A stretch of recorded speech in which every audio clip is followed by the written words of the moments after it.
Welcome in, YouTube, to the Dawntrail Caster Roll Quest. I am completing it today. It's the 20th of January, because I believe tomorrow, January 21st, after maintenance, is when the quest that ties all of the roll quests for Dawntrail together comes out, and I want to be ready to do it right when it releases. So, don't forget to like, comment, and subscribe down below, and let me know what you thought of this video, and how you're enjoying it. And that you can catch me live on Twitch at twitch.tv/CalebGames here, where I stream Mondays, Wednesdays, and Fridays, starting between 9 and 10 a.m. Pacific time. I love you, YouTube, and let's head on over to the gameplay, where we're right here to pick up the quest. Power Forgotten.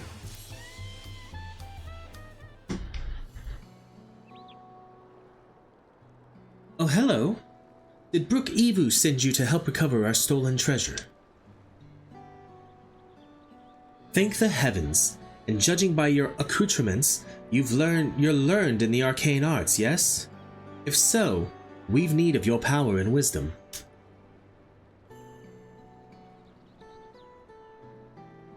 Truth be told, it is wisdom that we require most.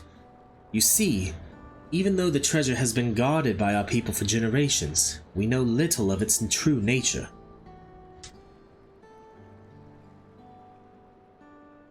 In ages past, the forests of our homeland were plagued with terrible beasts, a constant source of fear and danger.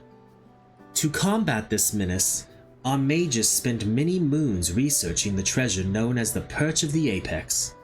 Upon unlocking its secrets, they were able to drive the monsters from the woods, bringing peace at last. With the threat all but eradicated, our forebears forbade any further use of the treasure and enshrined it within the village. As the years passed, we slowly forgot what it was to live in fear. Yet as our struggles faded into memory, stories surrounding the Perch of the Apex became legend, then myth. Now, none living are certain of its true power. Yet the peace was shattered by a member of the Passage of the Unbound. The villain wheedled his way into our trust, then stole upon my husband, the treasure's appointed guardian, catching him unaware with a terrible blow that left him unconscious. He has yet to awaken, so my daughter, Tepeke, has set forth to retrieve what was stolen. Unlike her father, she has no skill in the arcane arts, and chose the path of the sword. That's why we've been seeking someone with the knowledge she lacks, should the ancient power be unleashed. Please, if you can find it in your heart to help Tepeke, I would be forever grateful. Consider it done. Oh, thank you, thank you.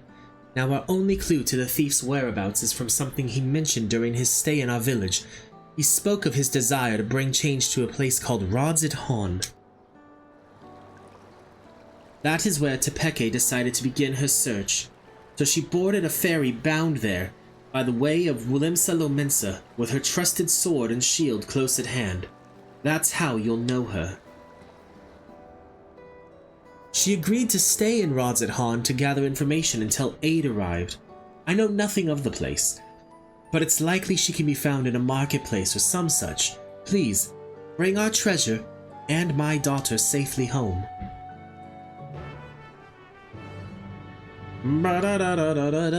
Okay, so where are we going first? Hon? Yes, okay. Then let's head there. Alright, Tirali Swordswoman seems promising.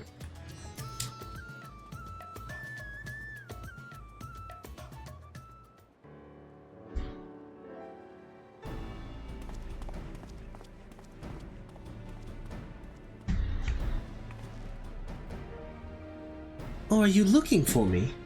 Whatsoever for? Arilith, and you say my mother sent you? I take it she's already explained the details? Such as how we know next to nothing of the treasure and its capabilities. We have only the legends passed down through our forebears to go on. They speak of a Tiral Vidral of an owl that once terrorized the forests, whose soul is sealed within the Perch of the Apex. The tales have only become more vague as the mists of time obscure the treasure's origins. Even our village's eldest remembers naught but an ominous warning uttered by those who once wielded its magics.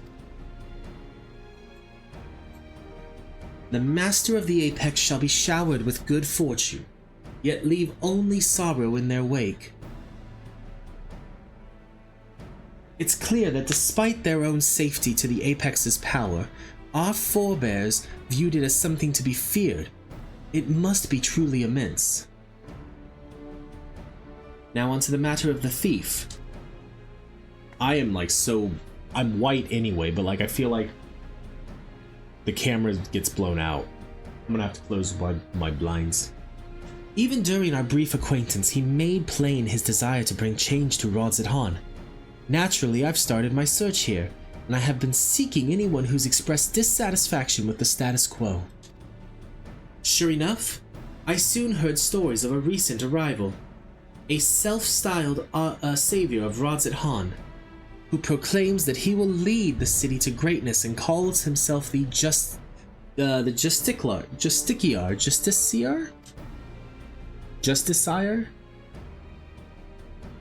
He's apparently taken on the burden of personally exterminating the beasts which infest Thavnair's wilds.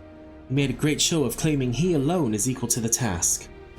While he certainly draws a crowd from his boasting, they only watch with morbid curiosity as he sets off into the jungles alone. I realize this could have nothing to do with our problem, but even the smallest lead must be pursued. I've heard he often gives his speeches at the region's smaller settlements, so shall we go to see this Justicar for ourselves? It's decided. I hear Yedlamad would be a good place to start. Hopefully there we can find our next crumb of a clue.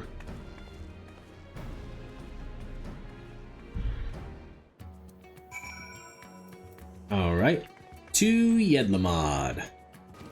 And there's Tepeke over here talking to a Huron boy. Arilith, we're in luck! This boy saw the very man we seek. It seems he gave the same grand speech about saving the people, claiming that danger lurked nearby before venturing forth to combat it alone. Yet the radiant host could not stand idle if there truly were beasts afoot. So the one of them followed him. All we need to do is pick up their trail. Okay. That shouldn't be too terribly difficult. He ran towards the shroud. He ran towards the shroud, but you might be able to spot him from Kajjaya's footsteps. You can see the whole forest from there. Thanks. You've been very helpful. So Arilith, let's head there and see what we can see. A sailor. I was literally just about to start going, a sailor went to CCC, and sing that whole song, and now I'm not going to finish it because embarrassing, yo.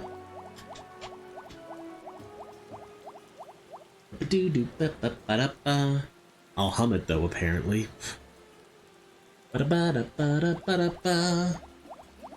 And there's the spot we're looking at. What does Tepeke have to say? Now then, let us begin our search. Since I've never actually seen the Justiciar, I suggest we find the Radiant Host soldier first. They do all wear similar armor after all.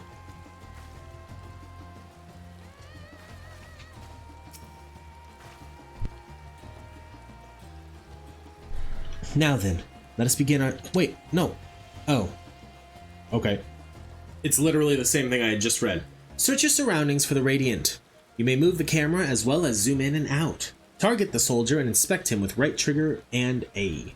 Or maybe it's right trigger or A.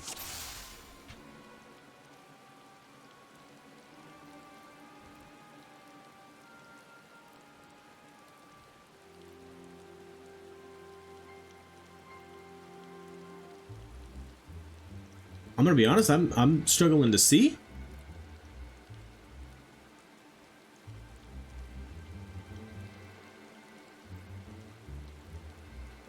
Unless that's him on the... Oh!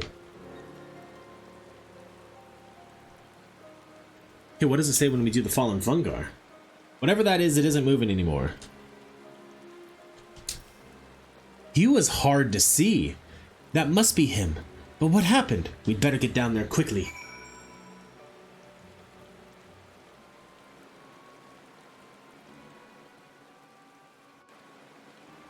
Is it just going to take us down there? Cool. I love when it does that.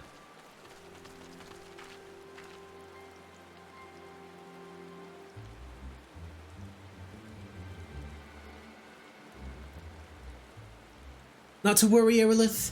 He's unconscious, but otherwise appears unharmed.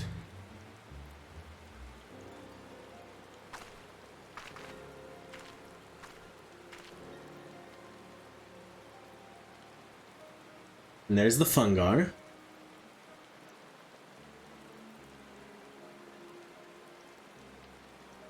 And 2 rocks.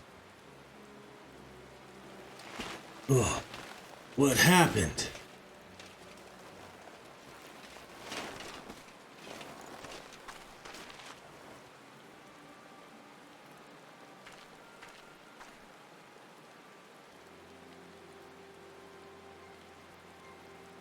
We heard you came here in pursuit of the Justiciar.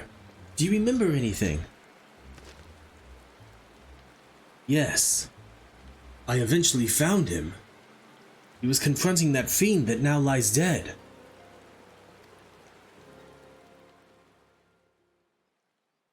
Flashback.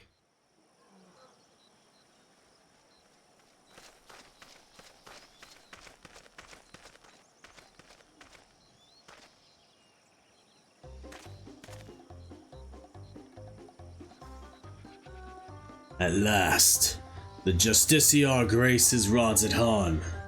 I shall bring unending peace to this beleaguered land.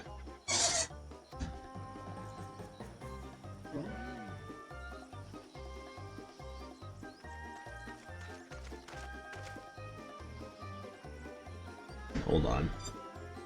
Oh, that made it worse. That arguably made it a lot worse. You are brave to follow in my path. Few indeed possess the mettle to even consider the terrors which threaten our home, let alone stand against them. Yet courageous though you may be, you are far too weak to fell a beast so mighty. Quit this place with your life, while you are yet able.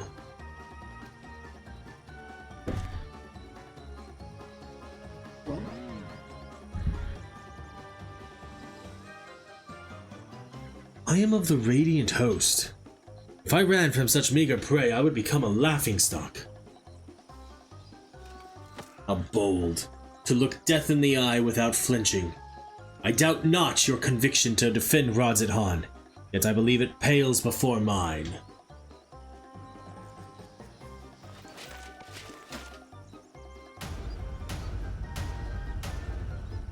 O Apex, bestow upon me your divine might.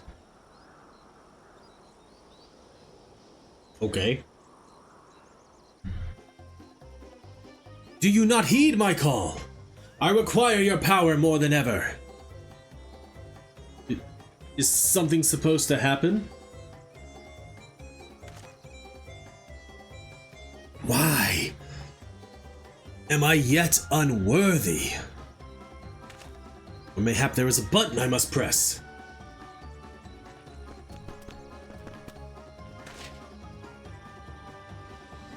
This is not what I expected. Stand aside. I'll dispose of this pest. Just give me a moment. It cannot end like this. I won't be made a fool. Come on, you moldy trinket. Work! Transform me into the hero of Han. Something's happening now.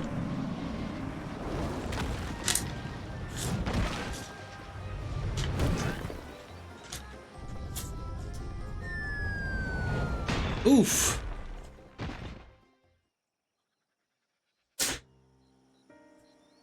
Interesting turn of events. He brandished that idol and became wreathed in a mysterious light.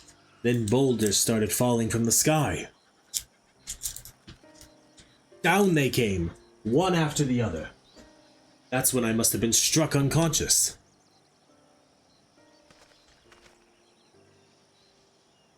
Probably by that there boulder. I recall only faintly, but I think I heard the man mumbling, quite excitedly, as if he had come upon a sudden revelation, or as if he was overtaken by madness.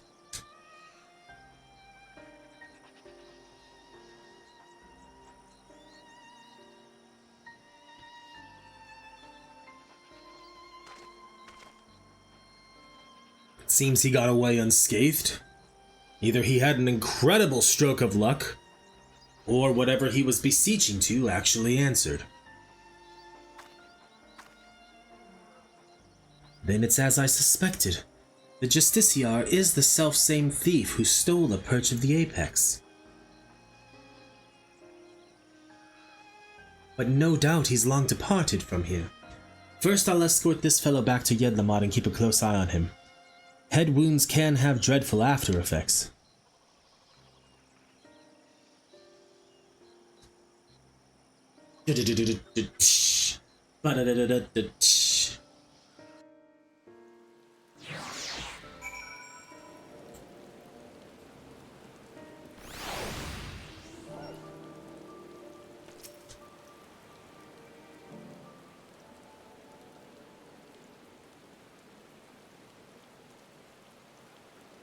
The soldier made his way to Rod's Han to make a formal report, and what an odd report it will be. His accounts seem to align with legends of the treasure's power. The wielder escaped unharmed and brought ruin to those around him. Could those falling rocks have been a freak accident? I'm not so sure. You won't believe it! He came back!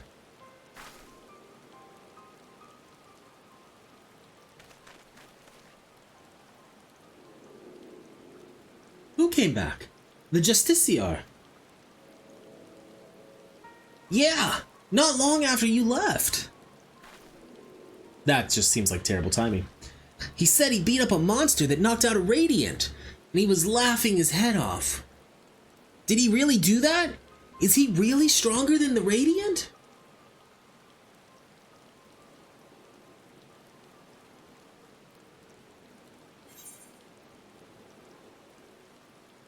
Whatever he did, the monster was slain. Well, my mate can't stop talking about him. He wants to be just like the Justiciar. His mom and dad weren't happy about that, though. I'd advise you and your friend to look for a different role model. But we thank you for telling us what happened.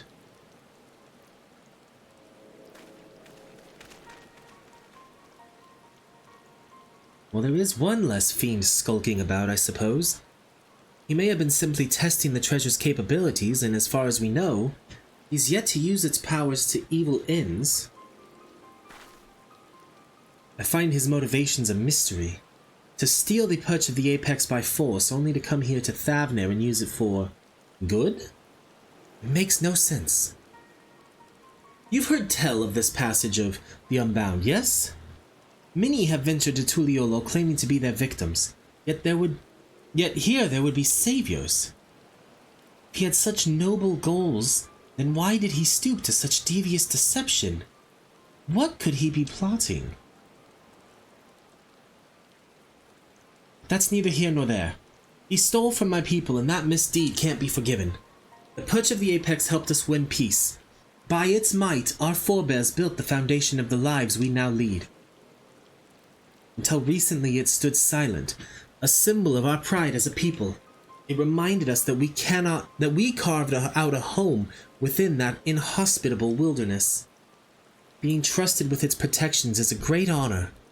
I was so proud of my father when the elders chose him, so proud to be his daughter.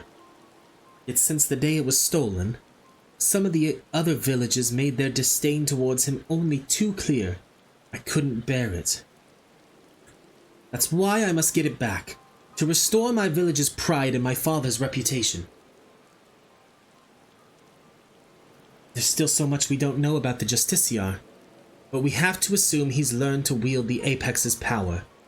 I can't say whether those falling rocks have anything to do with it, but I won't discount it outright. I'll continue looking into his whereabouts, While we still have so many questions with both of us working together, we'll find answers soon enough. Okay.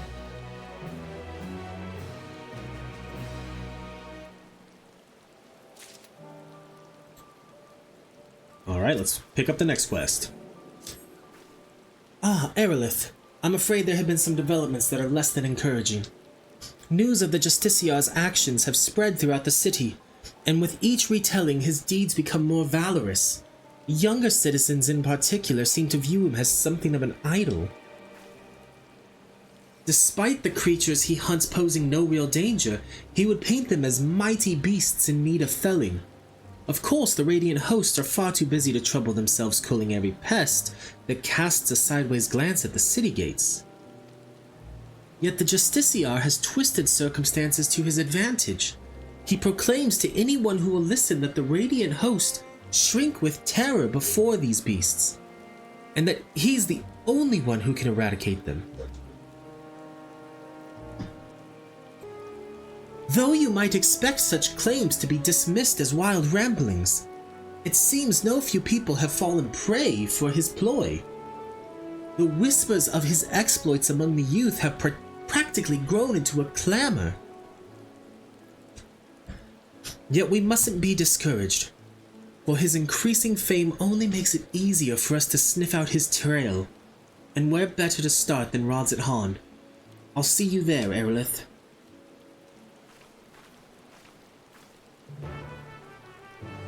Alright, time to go back to Rods at Han.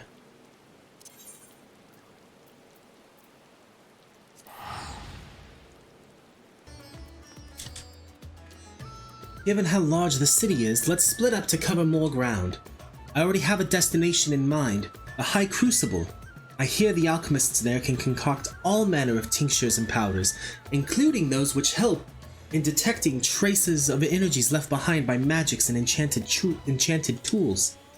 Fallen rocks have invariably marked locations where the Justiciar has performed one of his feats, and I believe an alchemical mixture can help us determine if their presence is the work of the treasure. I'm hardly an expert in such concoctions though, so I'll seek advice at the High Crucible. While I'm doing that, I would ask that you go to the Hall of the Radiant Host and see if they have any new information on the Justiciar's whereabouts. Does that plan sound agreeable to you? Yeah, actually, that seems like a pretty good idea. Split up, cover more ground. Very good idea. Great. Now that we both have our tasks, let's get to them. I'll meet you back here once my business is done. Alright. I think the Radiant Host thing is over this way. Yep. We'll just use the Aetherite to get there.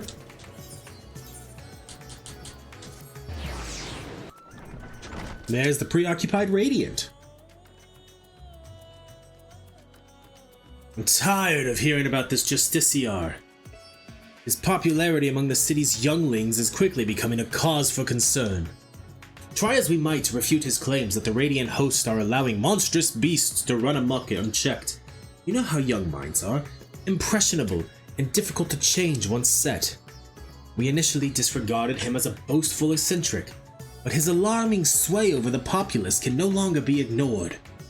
We are at present considering whether to open a formal investigation into his activities. You and this ally of yours have done well in your search thus far. You even have a working theory about the falling stones. Quite impressive. Several of our number have encountered him during their patrols, only to lose sight of him under a hail of rocks. Such incidents have become all too frequent, and many in our ranks demand we act. For now, I'm afraid this is all the help I can offer. Please share what I've told you with your companion, and together we may yet unmask the Justiciar. Okay. Oh, I forgot about you from Post Endwalker. You'll have to go watch those videos to see them. Actually, I don't know if his videos ever made it. Basically, though, he's like a void synth that knew all of the, four, like, lords that were under Golbez's command. Anyway. And once again, we return to Tepeke. It's heartening to know that the Radiant hosts are taking this seriously. Thank you for speaking with them, Arilith. I have good tidings as well. I explained the situation to the alchemists, and they provided a powder that should help detect traces of magic in the surrounding environments. I say help because the powder only reacts faintly on its own. To function properly, it requires the skill of one practiced in the arcane arts. Luckily, I have you. I've committed the locations of all the sightings of the Justiciar to memory, and the closest to us was at the Perfumed Rise. Let's hope this powder works as intended. Okay, then let's head to the Perfumed Rise. It has been doing nothing but raining and rods at Han since we arrived. That's crazy.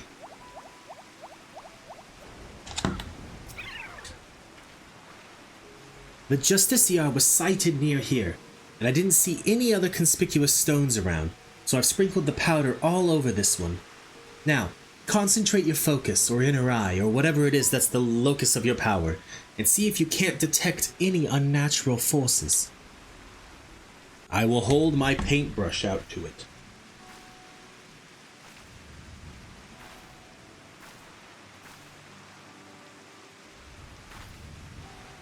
I kind of hope she does, because I was mostly joking.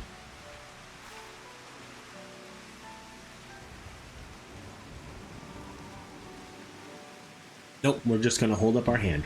Cool.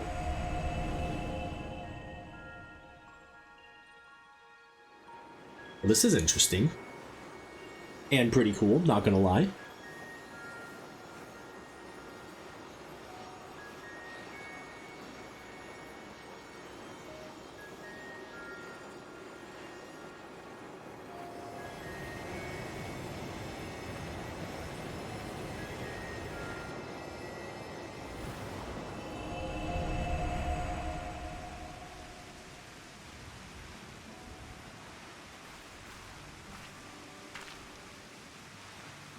So, were you able to detect anything? Yeah, I detected that we're wasting our time. I knew you could do it! So because there are no crystals in the rock, the energy you detected must be the remnants of some kind of spell. Is that right? And taking the story of the Radiant we rescued previously into account, we can conclude that Justiciar uses the treasure to call these stones down from the sky.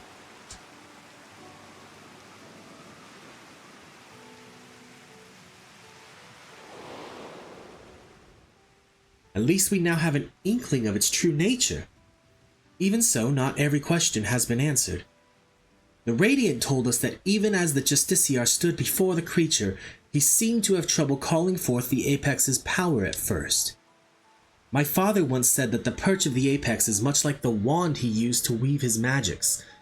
Of course, the main difference between them is the unique nature of the essence stored within the treasure. I know little of such arcane instruments, but you must be quite familiar with them. How do you use yours? I channel ether, I perform incantations, I rely on sheer willpower. No, I'm gonna say that she channels ether into it.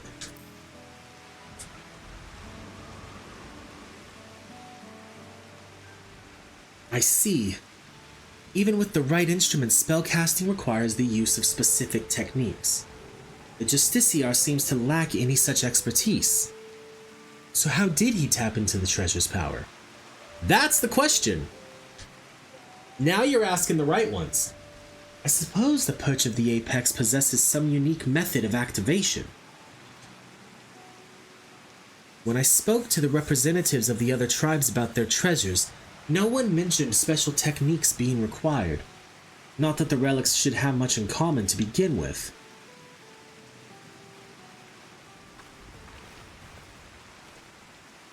You two! Did you see an Ari girl pass through here by herself? I'm afraid not.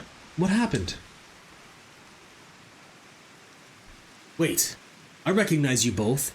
The hero of the final days and our recent visitor from Tyrol. Apologies for the imposition, but may I beg your assistance? It's all the Justiciar's fault. The girl said she was off to join that fool's crusade, and ran out of Yedlamad before anyone could stop her.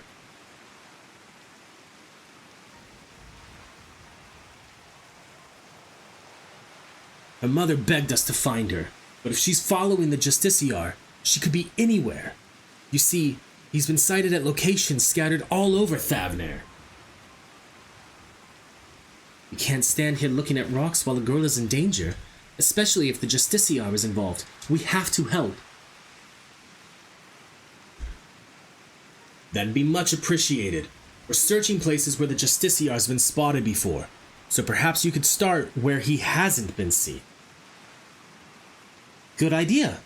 As far as I know, he hasn't been sighted at the northern shores. Come on, Arilith. That jerk.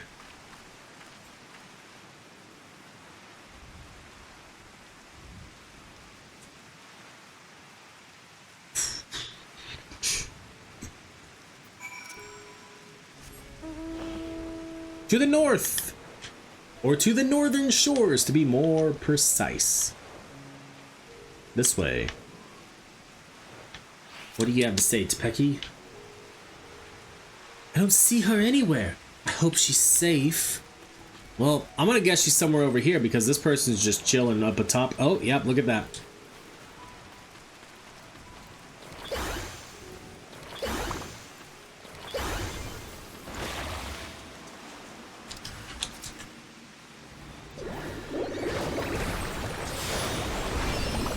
I'm gonna be honest, I don't remember how to play this class.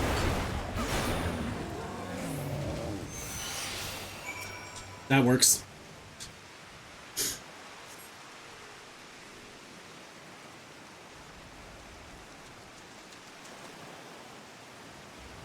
I heard fighting, so I came as fast as I could. It's a good thing you arrived in time to save the girl.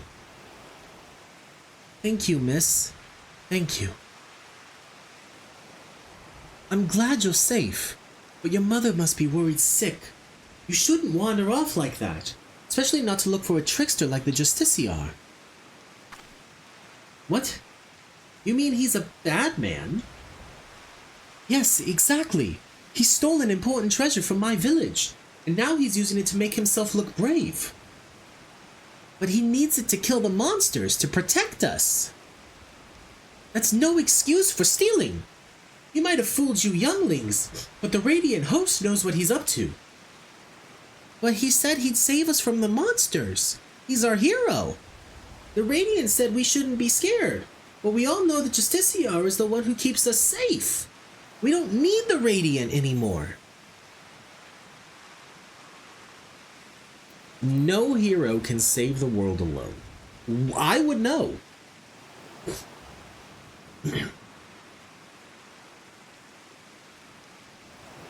I'm sorry. I shouldn't say bad things about the Radiant. They protected everyone in the final days. I guess I forgot how much they care about everyone.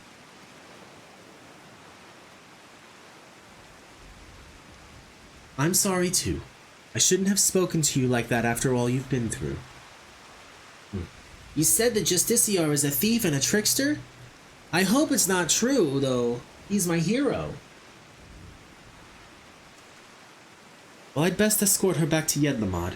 I'll meet you later, Arilith. Alright. Time to go back to Yedlamad after the cutscene ends.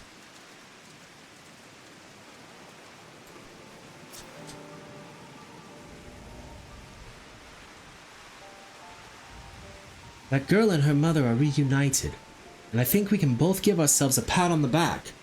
They're on their way now to inform the Radiant Host that all is well. I would like to apologize for before. I let my emotions get the better of me, and harangued that poor girl when she was hardly to blame for anything.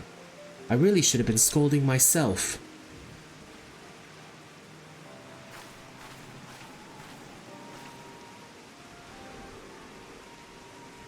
Arilith, there's something I neglected to tell you before.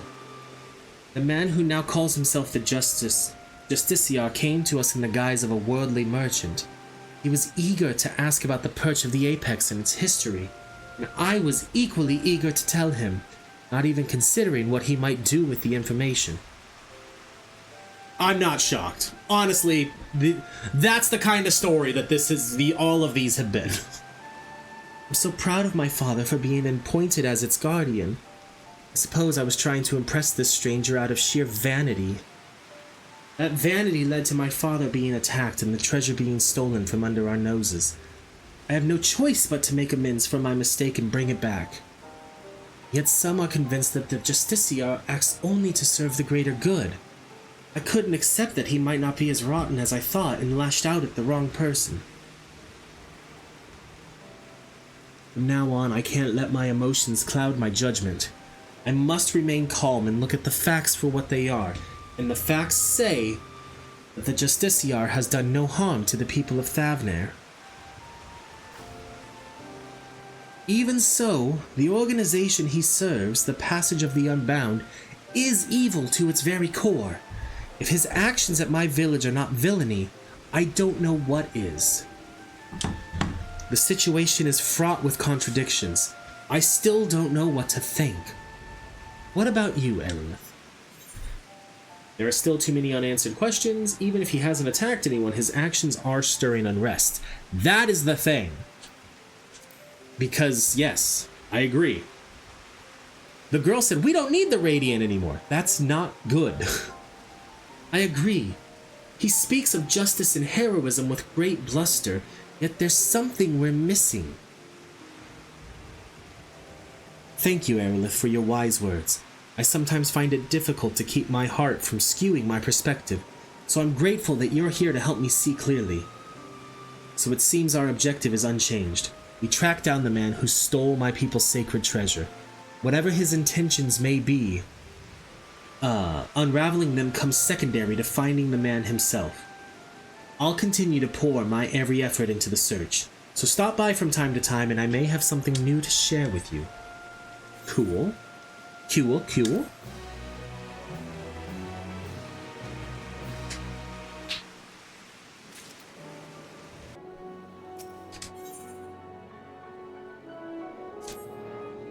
Arilith, I hope you've been well since we last spoke. The Justiciar has been busy felling fiends all across Thavnair, leaving a trail of witnesses behind in his wake. More than a few have reported seeing stones falling from the sky, which all but confirms our theory that the treasure is causing the phenomenon. The stories share one more peculiar commonality. It seems the pests he hunts have all been of the seedkin variety. Why he avoids beasts of I don't know why it took me now to zoom in because we kept getting the aetherites spinning through. Why he avoids beasts of flesh and blood is yet a mystery. It bears mentioning that each of these eyewitness accounts come from people who were rescued by the Justiciar, who invariably appears just as these creatures attack. In fact, the Justiciar has been there to save the day in every single instance of seedkin-related mischief. Awfully suspicious if you ask me, and I'm not the only one who thinks so. Some among the Radiant hosts have suggested that the Justiciar is planning these assaults somehow, so he alone can reap the glory from thwarting them. I agree, and I think this should be our next avenue of investigation. I agree as well. Many of these incidents occurred near the Giant Skull grounds, so we should start our search there. If we can find one of these monstrous plants before it finds hapless prey, we may be able to shed light upon the Justiciar's methods. This time is of the essence, so let's leave at once. Yes, we're gonna fight a Malboro, or the Thavnarian equivalent. As we spent our entire time flying over here, most of it cut out for you, YouTube, I realized that I'm wrong. We're not going to fight a Malboro because that's in the Shroud, not the Giant Skull Playgrounds. It's not the Giant Skull Playgrounds either. Why did I say that? Any moving bushes? Slithering vines? Not here in any case, Arilith.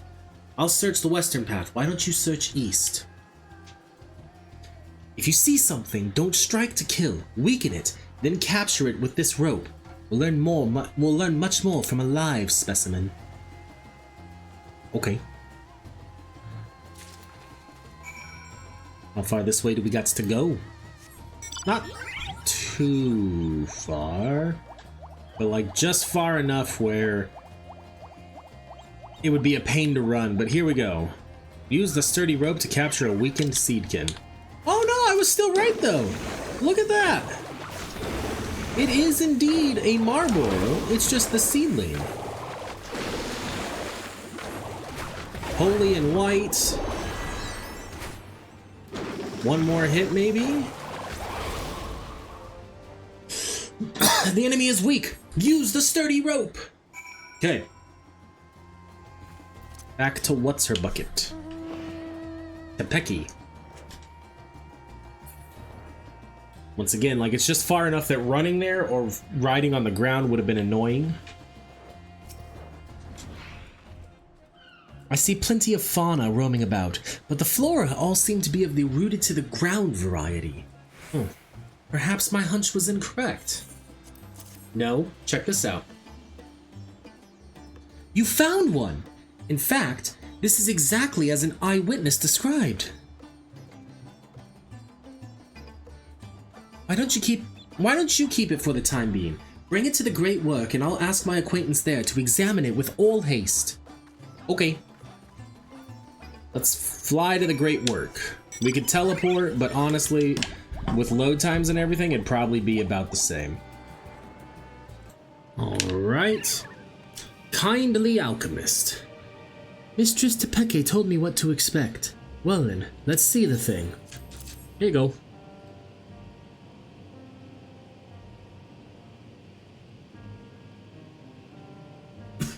Oh, I didn't expect it to be so diminutive. If Mistress Tepeke's intuition is correct, then I expect some interesting discoveries are in store.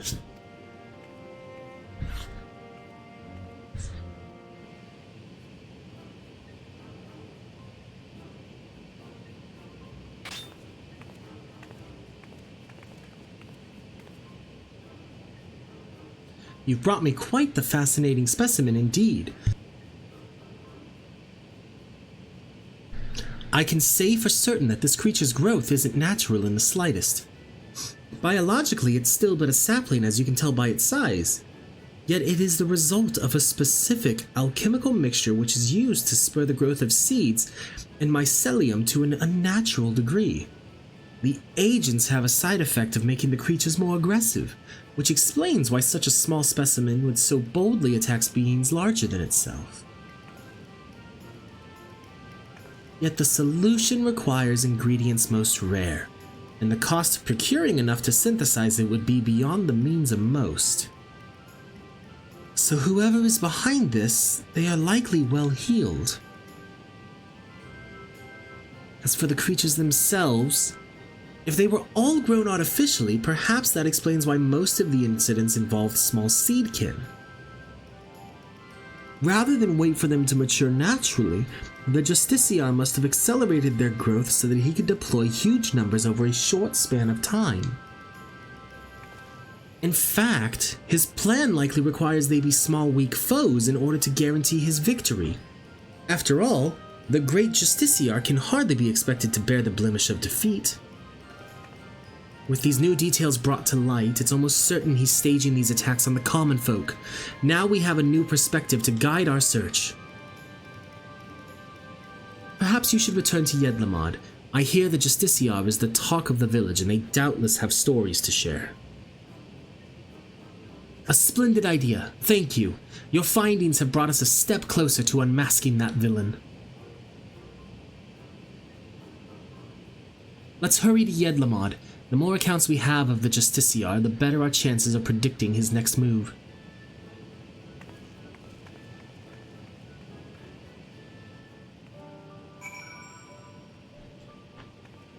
Okay.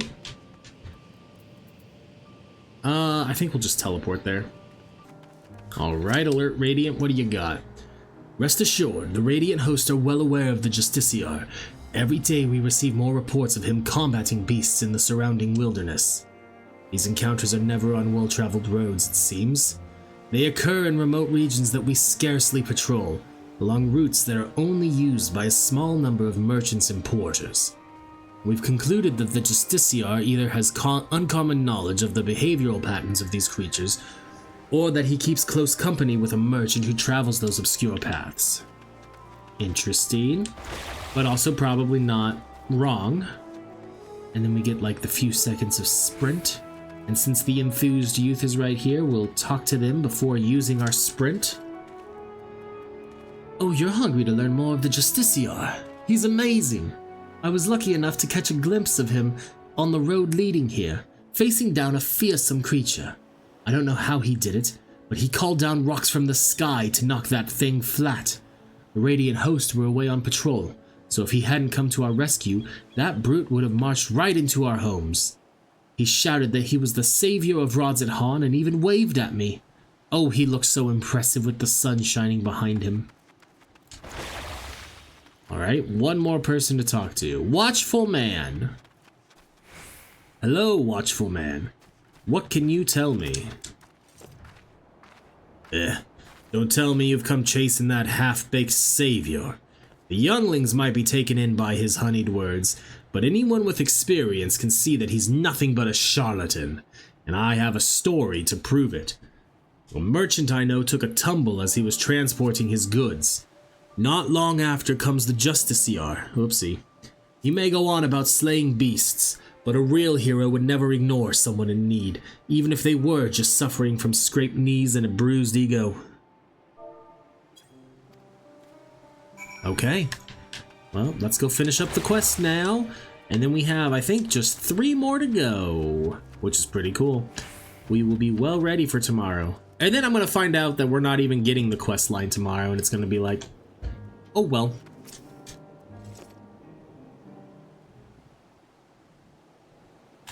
Arilith, do you have a moment? I'm having a little trouble here. I sought this merchant out because I was told he dealt with the alchemists in the Great Work. I thought he might know something about the Justiciar, but when I asked, he's been like this ever since. Apologies, I was just surprised that you would ask me about that madman. What connection could he possibly have with me? The fiends he fights are grown with rare alchemical materials, and we think he may be staging these encounters. Since you deal in such wares, I wondered if you might know how he came into their possession. I don't know what you're talking about, I've never spoken to that man. You know this man. I very much doubt that. Perhaps he'll be more receptive to questioning from you, Arilith.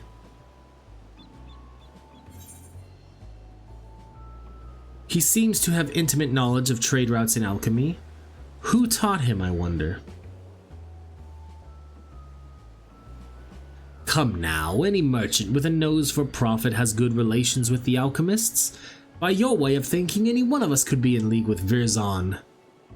Virzon, you say? Who is that, may I ask? What? Did I? No, that's my name.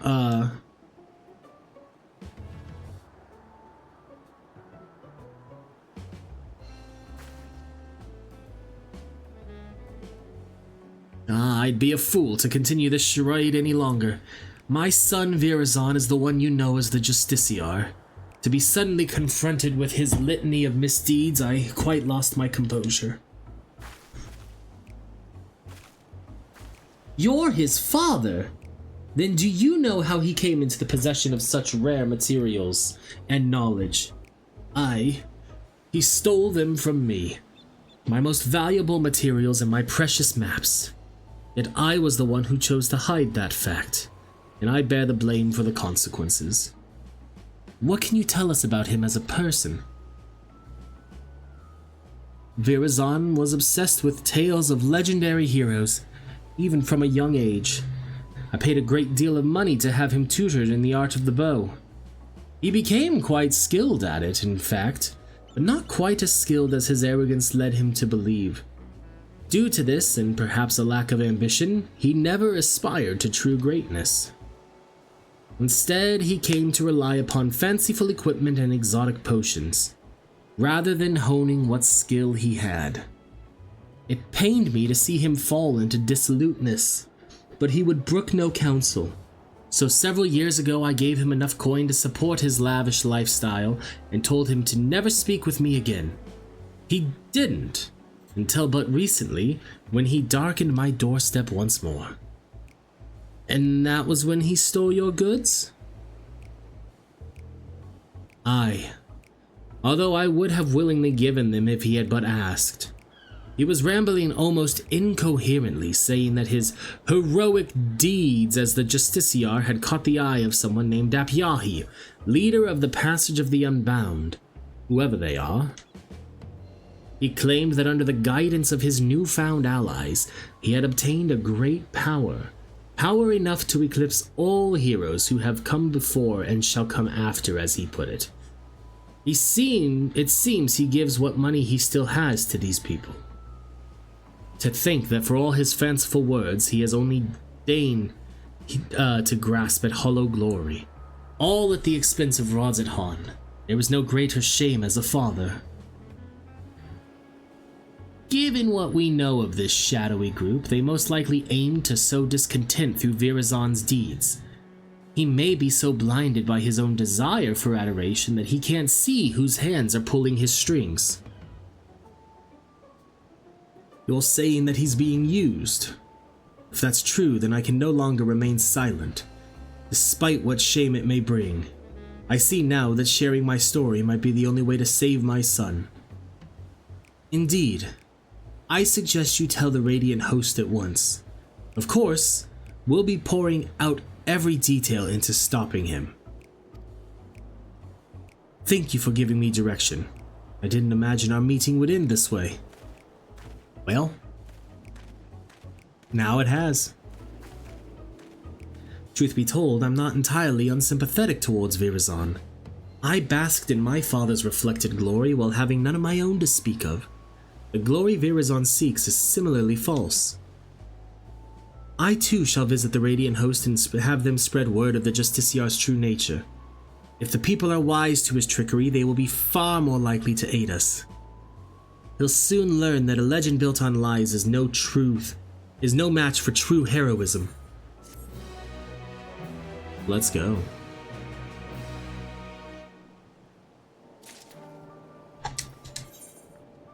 Floundering Fame.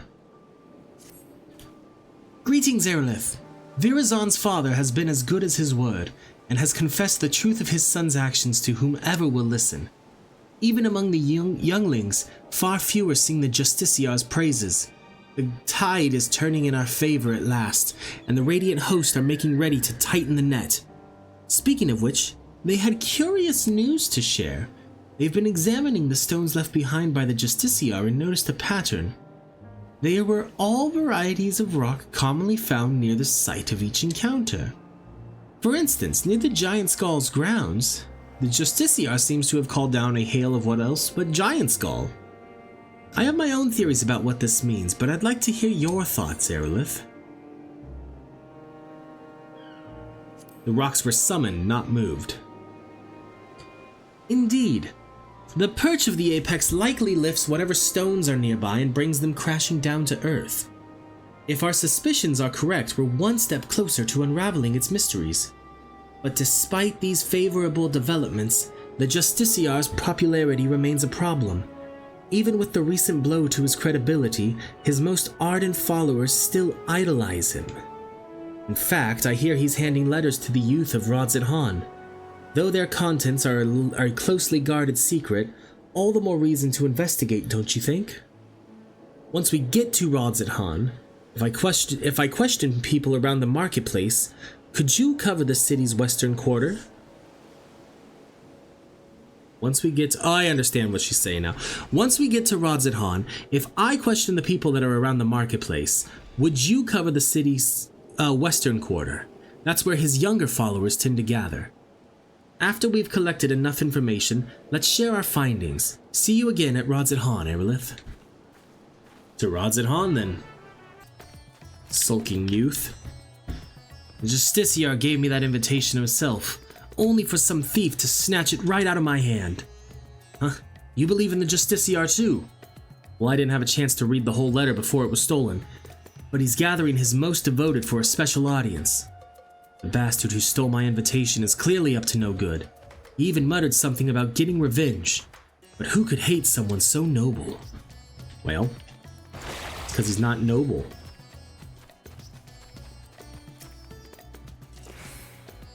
Oh, you're the one who's always following that Tepeke around. I heard she's spreading rumors about the city's savior. I won't let her harm his reputation any more than she already has, so I've nothing to say to her lapdog. Alright. I'm a cat. 1. Offensive. Yeah, I know about the letters.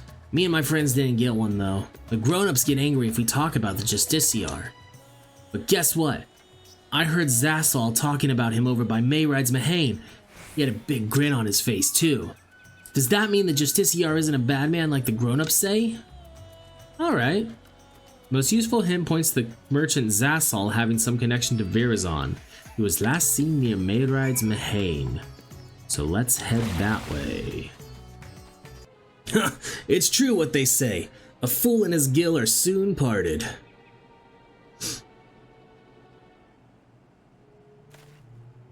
Huh? Why, if it isn't one of the heroes of the final days? This isn't about that map I sold to your companion, is it? You'll find it points the way to the vaults of Alzadal III, exactly as described. I may have employed a few, creative methods to entice my customers, but what merchant doesn't? I'm not here about the map. That's all been taken care of. You're not? But of course, why would you be? Well, what can I do for one of our vaunted heroes?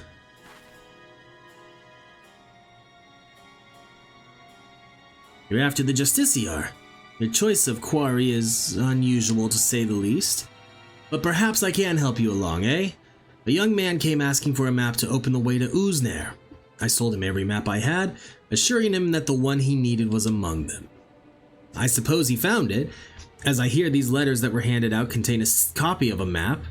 I dare say that young fellow was the Justiciar himself, and he's planning a clandestine meeting in the Uznair canals. Mind you, it appears he has no shortage of enemies. No doubt they'll try to interfere. Thankfully, Radzat-Han isn't known for large-scale criminal organizations. But that hasn't kept the less scrupulous citizens from dirtying their hands when times are desperate. From what I hear, bandits seeking to rob trade caravans keep running into the Justiciar during his fiend-felling exploits, causing their raids to end in failure. Like as not, they'll try to infiltrate his group of followers and settle the score. And that's where my knowledge of the matter ends. If you're wondering where the meeting place is, all I remember is that the spot marked on the copied maps is somewhere in the Shroud of the Samga. So does that answer your queries? Actually, yeah, that covers it pretty well. You did a good job. And we appreciate the knowledge. Alright, Tepeke. Those in support of the Justiciar didn't seem surprised when I told them of his misdeeds. But still, they were reluctant to betray him. In short, I've had no luck. What about you, Arilith? Your investigative abilities never cease to amaze me. As for this gathering Virazon is planning, I expect it's some scheme to prop up his flagging popularity. Even so, many of his devotees are younglings ill-equipped to make the perilous journey to the meeting place. If they've any sense, rather than attempting to travel there directly, they'll stop at settlements along the way to rest and confirm the route. You said the map led into the Shroud of the Samga, yes? That means Palaka's Stand is the closest settlement. I hear many took refuge there during the final days, and now it's a bustling town in its own right. The arrival of more people would hardly raise eyebrows, making it the perfect place to avoid unwanted attention while they make ready. We should head there before they leave on the final leg of their journey. Yes, let's teleport to the Great Work, and she'll still beat us. Because that's just how it works.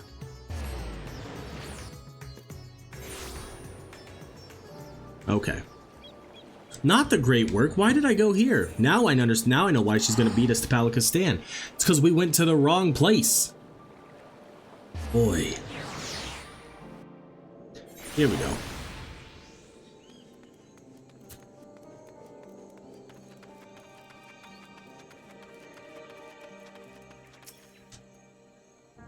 I was right, Arilith. Many of the youths are carrying pieces of parchment. Those must be the letters. Yet it seems my reputation has preceded me. Our suspected followers clearly avoid me whenever I try to approach them. Still, we can use this to our advantage. None of them would dare leave Palika stand while there's risk I might follow after. I'll keep watch over their comings and goings, but we'll make sure to leave obvious blind spots. If one of the Justicier's followers attempt to escape the village, I need you to go after them. Now find a vantage point that affords a good view while keeping you hidden. Once you've started pursuing our unwitting target, I won't be far behind.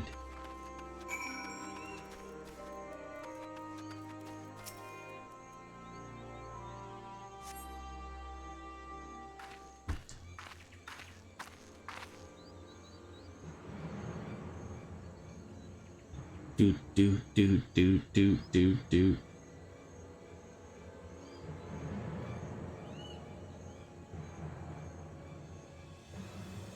There's so many of them. There was like 3 of them right there.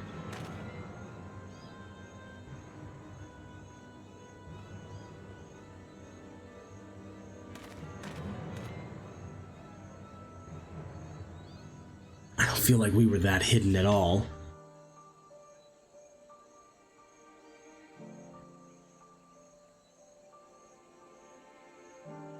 Okay.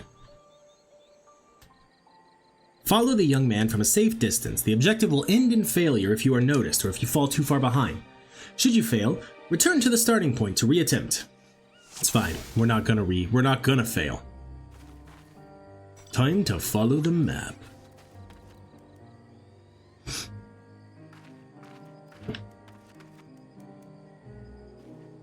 Can I talk to Tepeke real quick? What are you doing? If they find out we're working together, this will all be for nothing. Good point.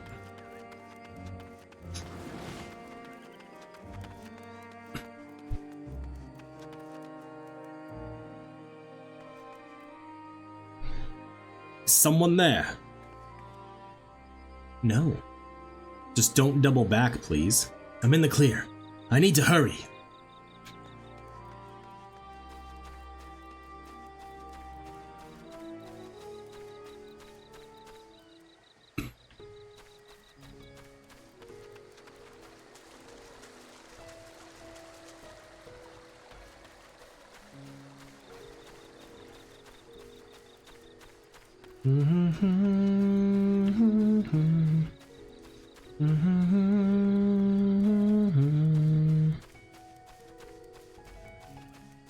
Ooh, he's getting up there.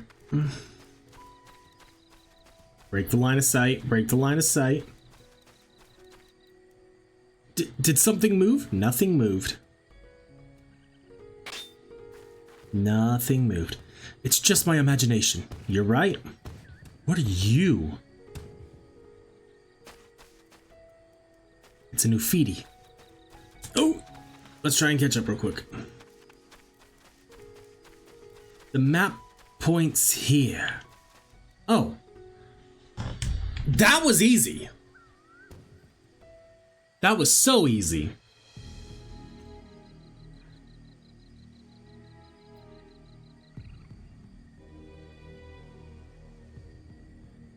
The portal should be nearby, and then I'll finally meet him.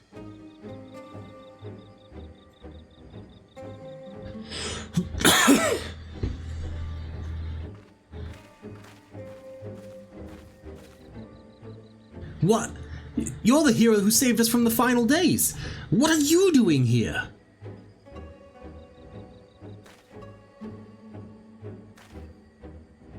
So you're working alongside that woman I saw at the village.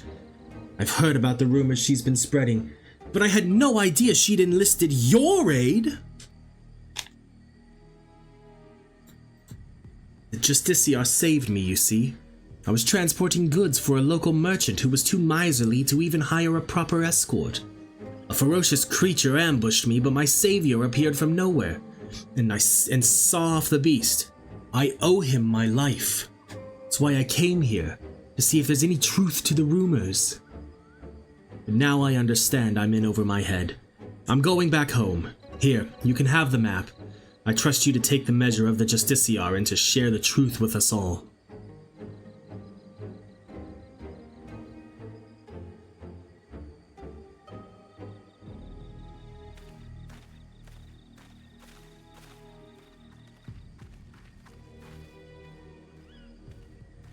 apologies for watching from the shadows, but I was afraid my presence might have startled the lad. I was able to hear what he said though, and his gratitude towards the Justiciar seemed genuine. I dare say the other followers feel similarly. Well, now that we have a map of our own, let's open the portal and confront Virazon.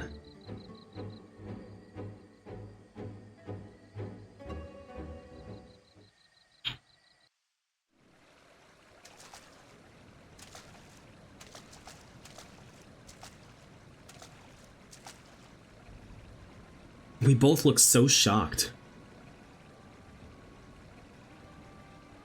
Uh-oh. We're too late.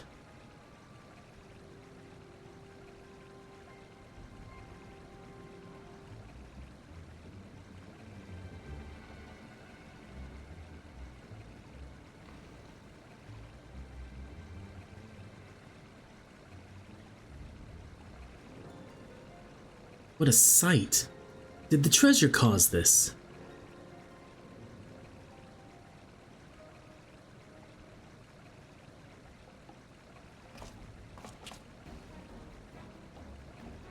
Oh my!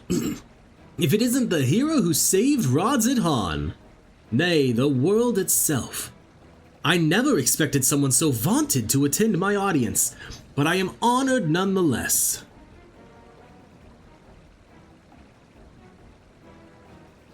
Enough of your games, Virazon. Stop this madness at once. After giving you such a warm welcome, these are the thanks I get. While 'tis true that I was once known by that name, 'twas merely a guise I wore until I discovered my true self. So long as I am the masked hero of Rodzidhan, I shall not suffer any to call me Virazon. But that is your name, isn't it? A hero should take pride in their name. The game is up. We've exposed your true... Why don't you drop the act and try being a true hero?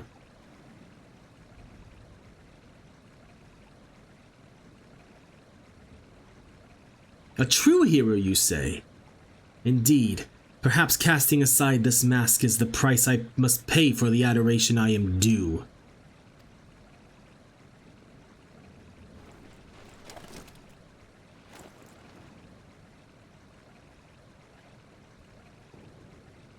Very well. My name shall ring throughout Rodzidhan. Let it be known that the Justiciar is Virazon, and Virazon is the Justiciar. What are you saying? You unleash the perch of the apex upon your own followers? You know its name? Wait, I remember you. The girl from Jacques Tarol, yes? Your village's artifact is not discriminating in its wrath.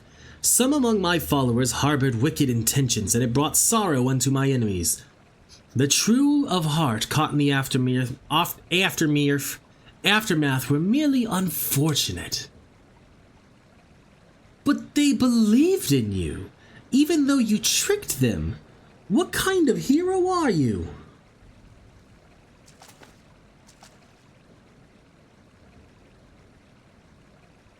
You too would oppose me. I had thought as fellow saviors we might find some common ground. Yet it would seem we are destined to walk different paths. Now faced with unknown peril, a great fervor rages within me.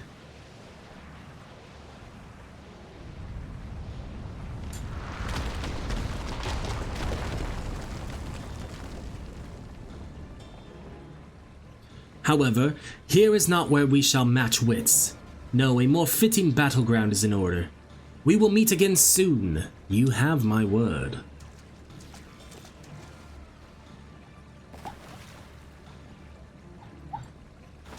Ah, shut up! Ah! I hope that it hit.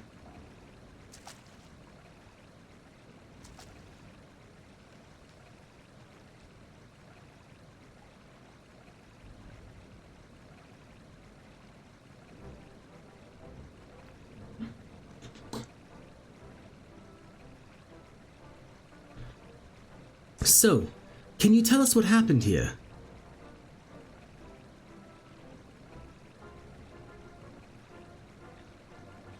He gathered us all around and made a grand speech, claimed he was the hero that would drive back the flood of fiends threatening Thavnair. Then he spoke of his anger at the recent rumors.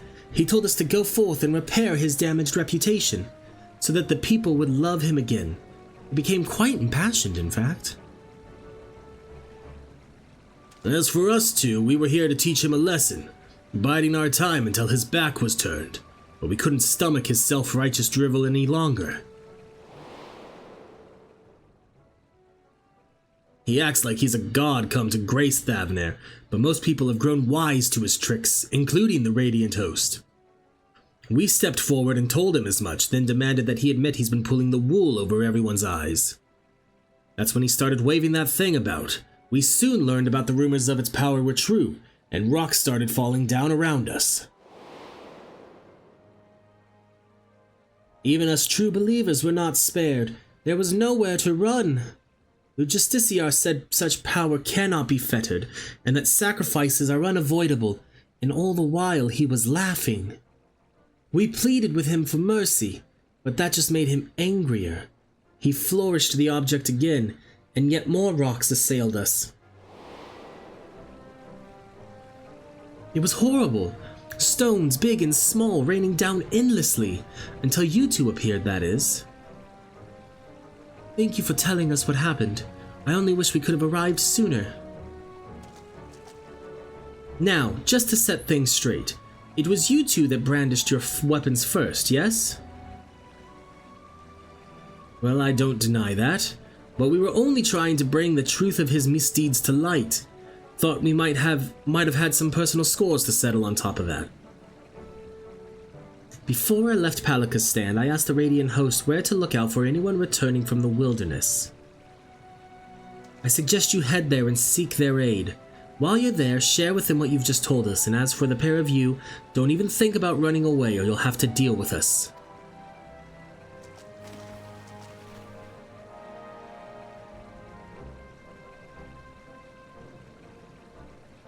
I don't know, I'd let them go free. Honestly, I would. To Yedlamad? To Yedlamad? Not yet. Everyone has returned to the care of the Radiant Host. As for those ruffians who meant to attack Virazon, it seems they have had a history of violence for which they may soon answer. Several among Virazon's followers were dealt serious wounds, but we can be grateful that none lost their lives. It's exactly as the old saying describes. The master of the apex shall be showered with good fortune, yet leave only sorrow in their wake. The part about sorrow certainly seems true, at least. We can but hope that Virazon's spell over the people will be broken at last, when word of what transpired here becomes common knowledge. Let that buoy our spirits as we return to Yedlamad. Indeed, let us return to Yedlamad. Pray return to the Waking Sands flashbacks.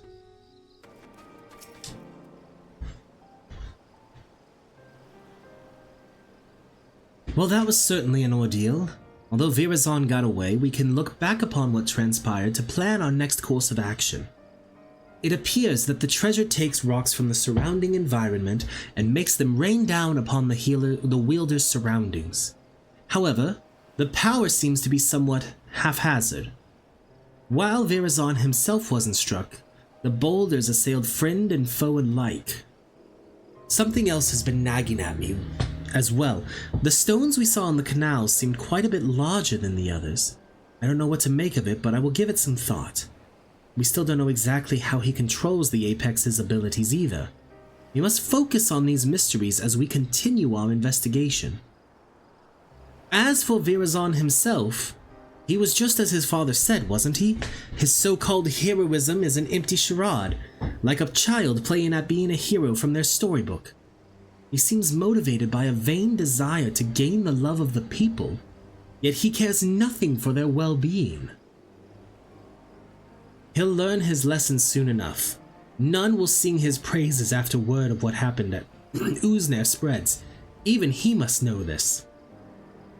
I worry that his desperation will drive him to worse misdeeds. If the treasure is used with reckless abandon, it could cause untold harm. I must discuss this with the Radiant Host. Together we might be able to capture Virazon before he attempts anything drastic. Stand by for now, Arilith. I'll be in touch the moment I have something to share.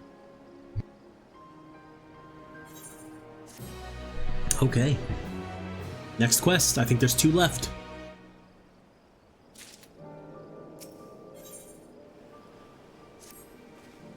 It seems Virazon has been laying low since our last encounter. I'm sad to say, however, that my investigations have uncovered little. But still, there's cause to celebrate, for I've received a letter from my mother with good tidings. My father has finally awakened after the grievous wound dealt to him by Virazon. He's well enough to travel to Tuliolal, in fact, and may have already arrived. Of course, I'd love nothing more than to go to him, but I pledged not to return until I had the perch of the Apex in hand. Besides, I'm soon to depart with the Radiant Host to try and sniff out Virazon's whereabouts before he acts out of desperation. That's why I ask that you go in my stead.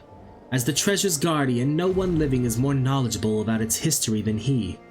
If you share with him all that has transpired since we began our search, he may be able to point out something we've missed. I know it's a lot to ask, Arilith, but the safety of Thavnair depends on it. And please, give my family my regards. My mother should be able to tell you where in Tuliolal my father is staying. Once you're finished, let us meet in the Aetheryte Plaza in Razat Han to share what we've learned. Okay. Back to Tuliolal. Maybe here is where we'll get our screenshot, our screenshot for the thing. Yep. That's it, for the thing, for the thumbnail. Perhaps. Oh, if it isn't Arilith. But I don't see Tepeke with you. Did you come alone?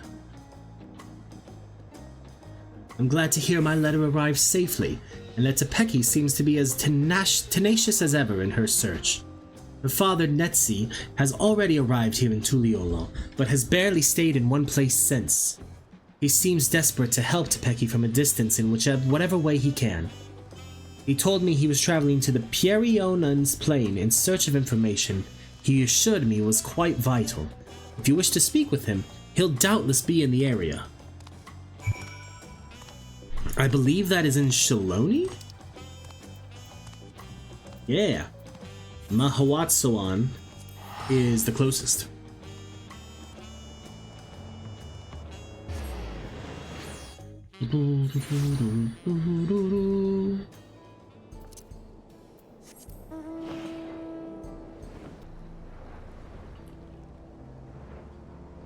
Here we go. Let's get all of our little things real quick.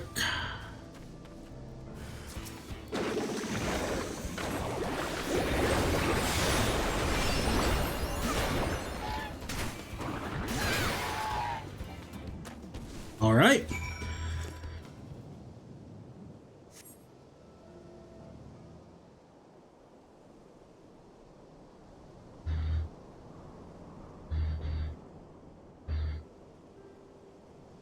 Thank you, traveler. I overextended myself. I've but recently recovered from a severe injury, and I was a fool to confront such a beast alone.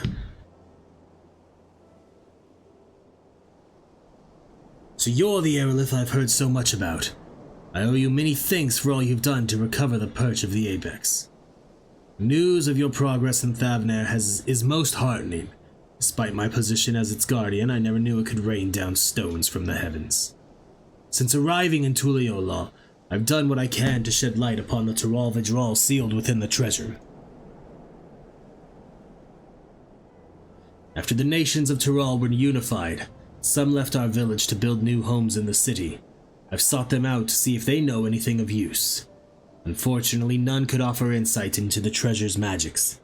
But one of them told me that owls lurked around this place. And since the Tural Vidral sealed within the perch of the Apex was once an owl, it seemed logical to pursue such a quarry. I thought perhaps I could lean upon something about the ancient beasts. I could glean something about the ancient beasts from their behavior. Like as not, some fundamental aspects remain the same even after transformation. But after having heard your account, there is one fundamental difference that stands out. As far as I'm aware, no owl native to these lands possesses the ability to hurl rocks, large or otherwise. No doubt the Vidral gained this power during its metamorphosis. I do believe, however, that it would retain an owl's core instincts, that one you fought didn't strike unprovoked. Instead, it watched me from afar with fear in its eyes. While this is normal behavior for most animals, I was surprised by how suddenly it descended upon me the moment I started approaching. It sensed danger and attacked preemptively. I had the same thought. The owl sensed a threat and chose to confront it rather than run from it, and the same impulse may have driven the Vidral.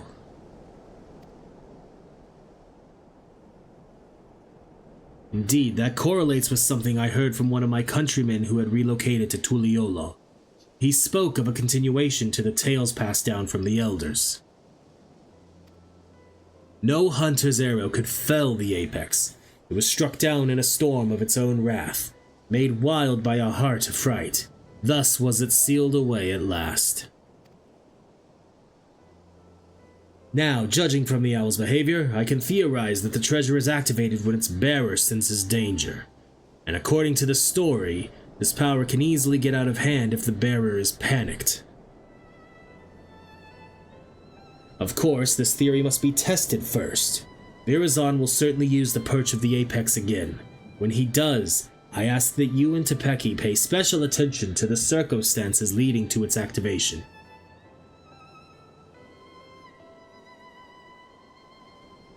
You have my thanks. Loath though I am to admit it, I've yet to recover from my long convalescence, and I would only be a burden to you. I wish I could aid my daughter another way, but you more than make up for my absence. Please, lend her every bit of knowledge you have, Arilith. I pray that my daughter will return home, soon, treasure in hand. You can count on me. Doodaloo.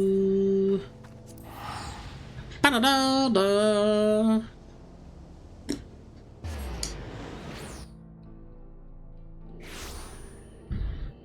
Alright, and she's this way. I'm coming, Tepeke. Arilith, you came just in time. Virazon has shown his face in Rodzethan. You can tell me about your journey to Tuliyollal later. For now, come with me.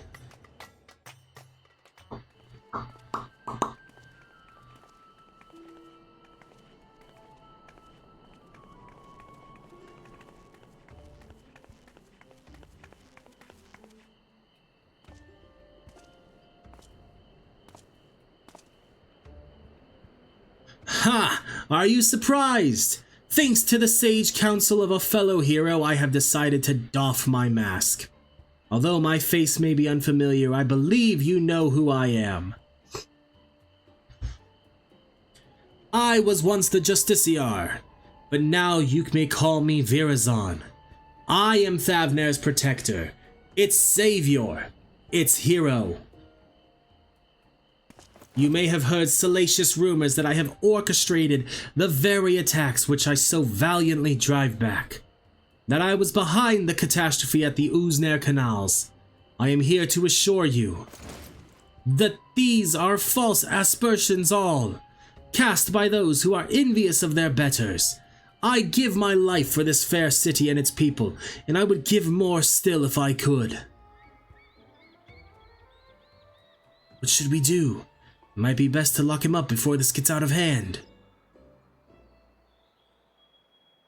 Wait, we don't want him raining down rocks with all these bystanders around. For now, keep a careful eye on him. All I ask is for your respect, your adoration. A dream held by all, but realized only by the few. And I would be one of those few.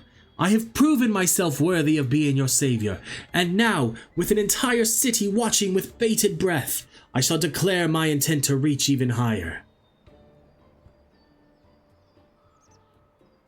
Yes, for I can protect you all better as your ruler. I shall retire the mantle of hero and take up the crown as the king of Rodzidhan. That's not going to go over with Virtra. The bastard's gone mad. I wield power unassailable. With me on your throne, you would never again have cause to fear. All would live in peace. All would shower me with love. They would shout it to the heavens, and from that love would spring a new Rodzidhan, a greater Rodzidhan. Enough of your lies, Virazon. The power you wield protects none but yourself. To everyone else, it only brings ruin. Of course, the road to greatness is ever paved with necessary sacrifices. Yet so long as your ruler lives, Rodzidhan shall know naught but prosperity.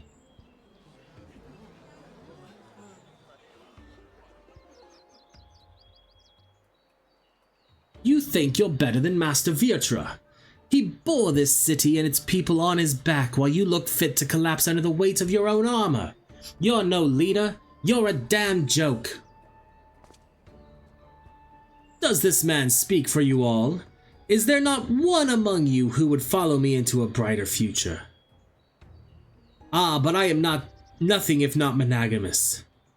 Until you find the wisdom to accept me as a ruler, I shall continue to stand vigilant as your eternal shield. Stop this, Virazon. You're only making it worse for yourself.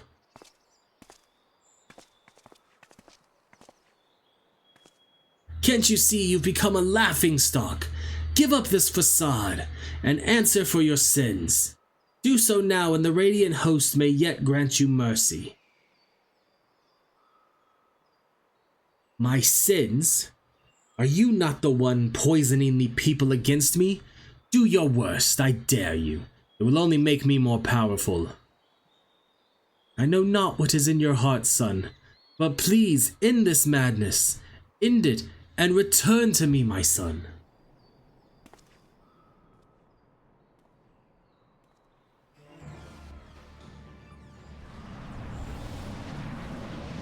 Uh-oh. Don't get any closer. You two, why are you?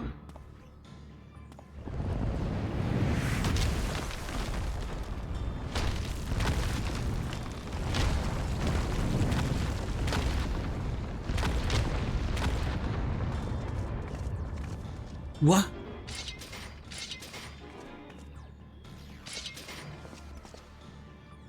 Don't! If we fight here, there's no telling how many innocents will be wounded. Pathetic. As ever, I tire of this farce. I have declared my intent to become King of Rodzidhan. As for you two, this is no place for a battle between heroes. We shall meet again, mark my words, and then we shall decide who is the mightier.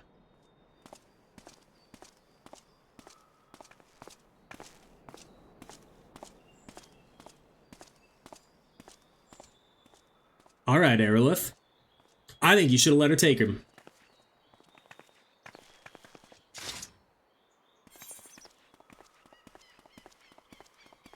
We can't risk a confrontation in the city, though. She's right. As much as I don't want her to be, she is. You're right, of course, and as much as I hate to see Virazon walk free, we've yet to ascertain the extent of his power. For now, we must bide our time. I noticed that despite all his proclaimed love for its people, he didn't even look back to them as he retreated. Perhaps he couldn't bear to look them in the eyes. Or one of them, at least.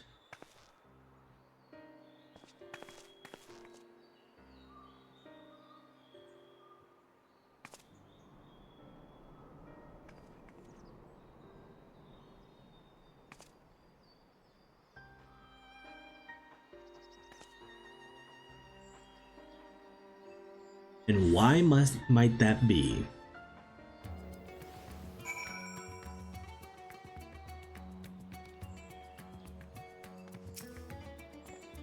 That was a disaster. Virazon is truly lost. At the very least, he's committed himself to fomenting unrest within Rodzithan. And although he's my son, I cannot condone his actions. His words are grand but empty. And that ridiculous armor is nothing more than gaudy decoration. He is truly the embodiment of false heroism. What's more, this last debacle has surely made him a criminal in the eyes of the Radiant Host. All I can do now is beg them to grant my son some small degree of clemency. Before you go, may I ask you something? After Virazon called down the rocks, did you see his expression? I thought it peculiar, but I'm curious as to what his father saw in that face. Aye, it was a familiar look. When I used to scold him for losing himself in make-believe, he would get that same cast in his eyes. A look of petulant rage, as if he resented me for pulling him out of his reverie and into harsh reality. He hasn't changed. Apologies, but I must go. Just as I thought. Even clad in his shining armor, he can't bear to be told no. And now his childish games have taken a malevolent turn. But for now, we should return to Tuliyola, or to... Whoa! to Yedlamad. I still have yet to hear what you learned in Tuliyola, after all.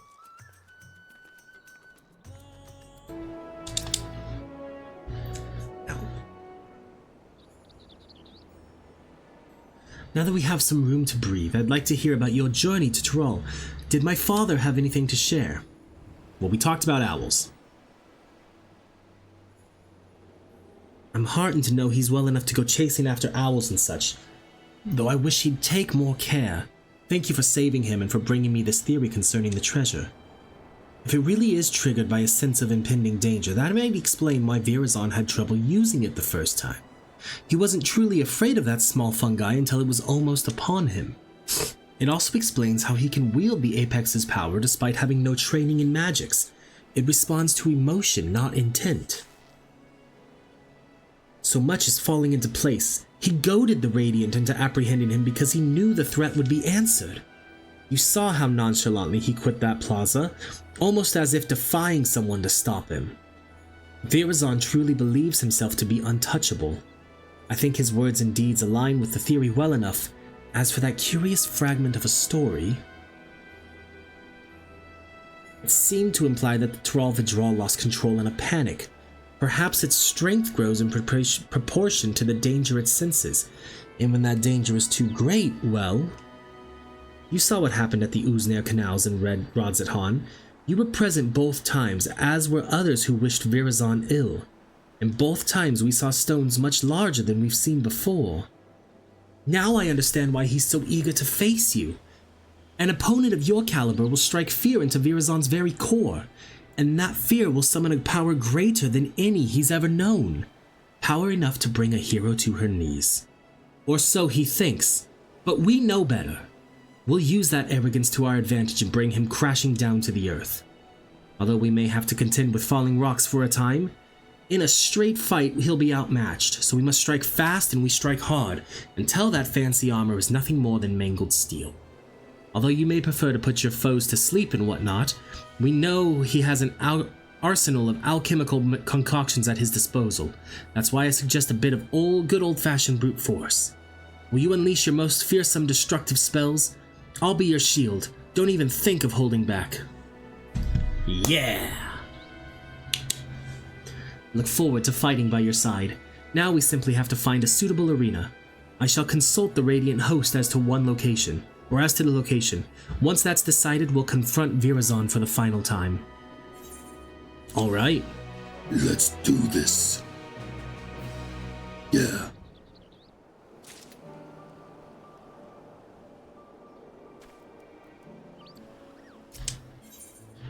Heroes and Pretenders. You'll be pleased to know the Radiant Host were most helpful in finding a place fit for the duel. When I saw it, even I began to believe our encounter would be one for the songs. Speaking of which, it seems your name is on the lips of all and sundry. The people already consider you the true savior of Rodzithan, and believe you will bring Virazon the Deceitful to justice. We apologize for putting so much weight on your shoulders, but something tells me you're used to it. The final showdown shall take place in the mountain pass leading to Khadga, where great crystals will stand as witnesses to its conclusion. suitably romantic and suitably isolated. The Radiant Host have spread word throughout Thavnair that a hero has arisen to challenge Virazon, and his pride will force him to answer. The entrance to the pass is at the Giant Skull grounds. Let's head there at once to await his arrival. Indeed.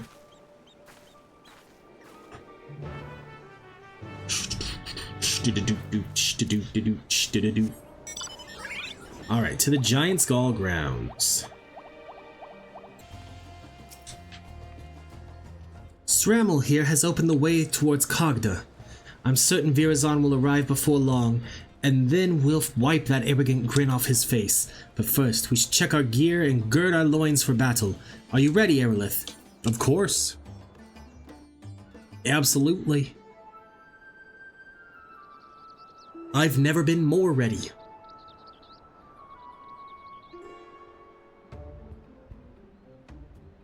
There he is.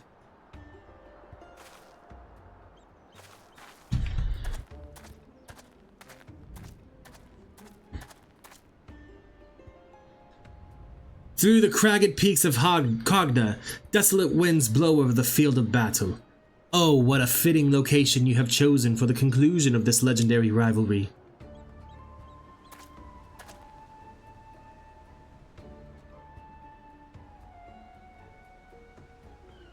I was right not to face you before, in environs unsuited to a struggle between titans.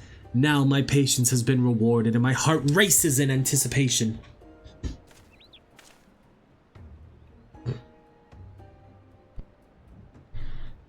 I knew you would answer our challenge. You would never be able to stomach the people calling you craven. Such boldness in the face of impending doom. Have you not realized by now that so long as I wield the perch of the apex, I am invincible? We'll soon put that to the test. You rely too much upon stolen power. It deludes you. You claim to be a savior to the people, but they have seen through your lies. Even your own father can scarcely bear to look at you. You're nothing but a small man, hiding within the hollow facade of a hero, and today we tear that facade down.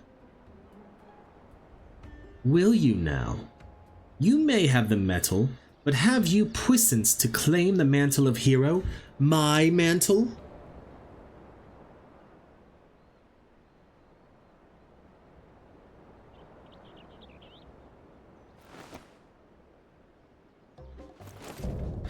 Unbound, Virazon the Deceiver.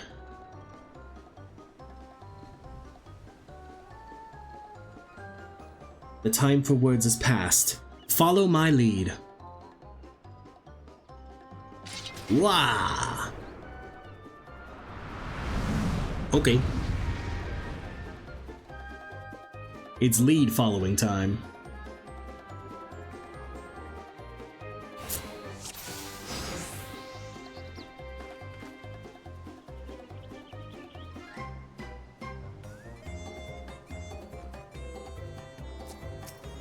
Oh, are we waiting on me? Okay.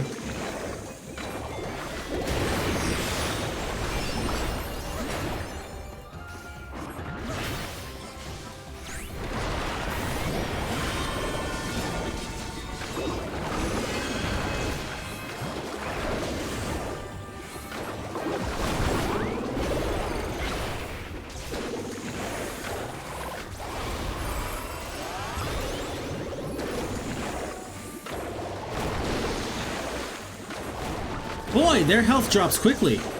Impressive footwork. But all legs must tire in time.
You defeated them already? But of course, who would wish this duel to end so quickly? Hey, you can't heal.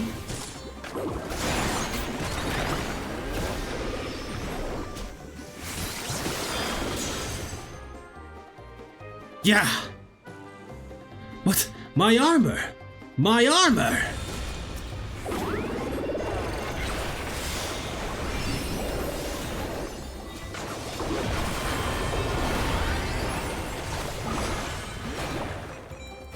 Oh, I gotta get away from that.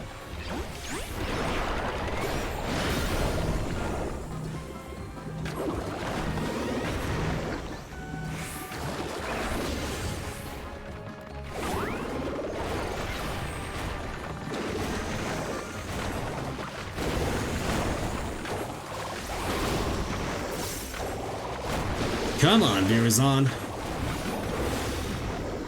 Why won't you fall? Because, buddy, we are too good.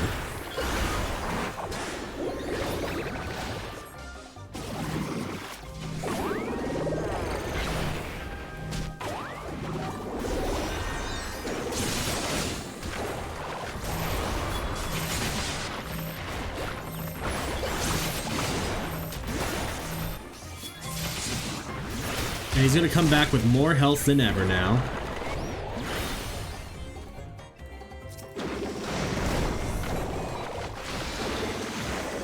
Their health is also getting massively low.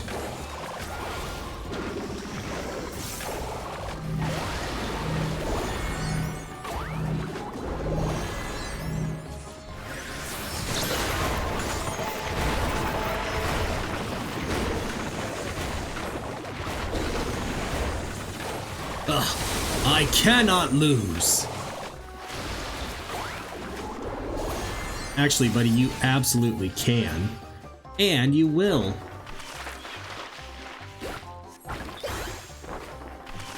We both suffer grievous wounds. Perhaps we should consider this a draw. You've lost, Virazon. Lay down your weapon. Oh, there goes another piece of armor. I'm utterly defenseless. This rotten piece of wood was supposed to make me invincible. I can't move the artifact, it's...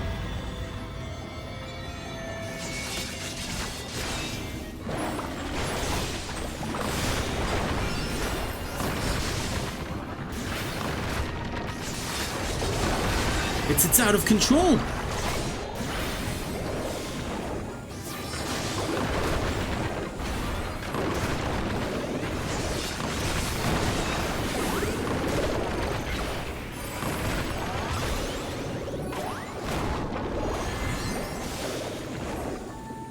Come on.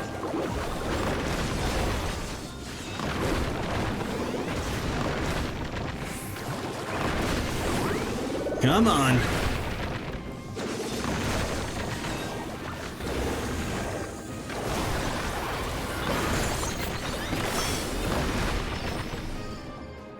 Duty complete.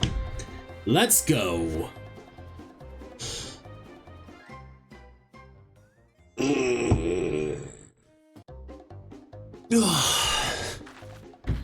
Stretching's hard, sorry.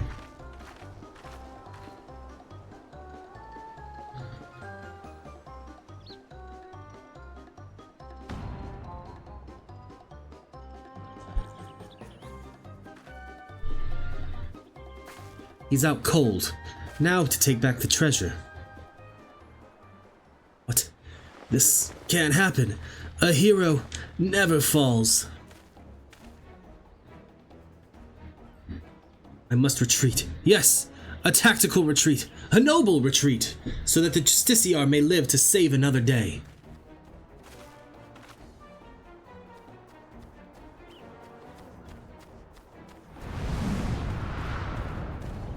Huh?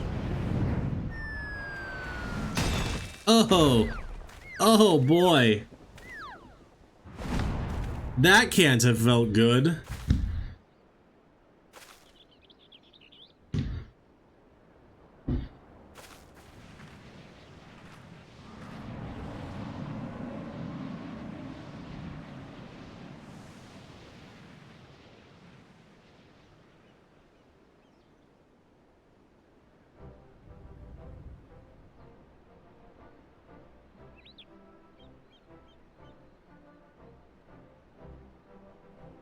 I suppose the apex wasn't finished yet.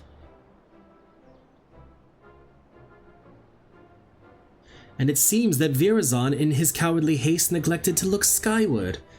Was it an unfortunate accident? Perhaps. Mayhaps it was.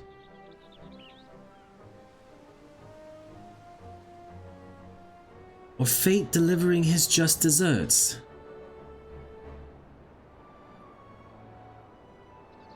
God.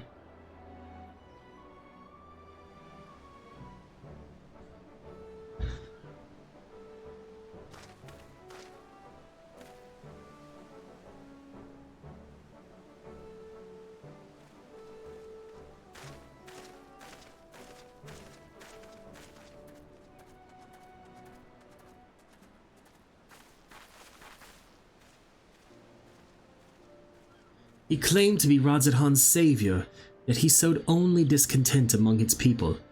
Perhaps some days in a sunless jail will give him time to reflect upon the error of his ways.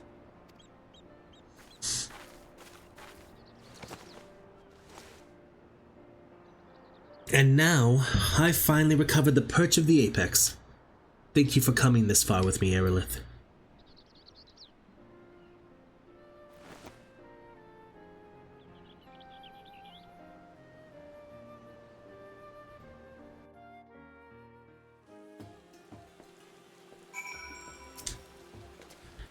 The battle was hard fought, but we made it through.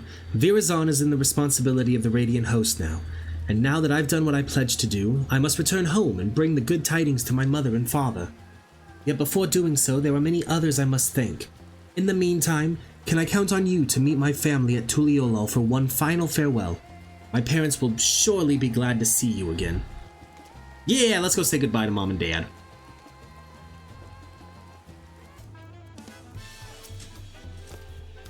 I didn't expect to see you in Tuliolol again so soon. Is Tepeke well? She's doing great. We did what you asked. She will be home soon.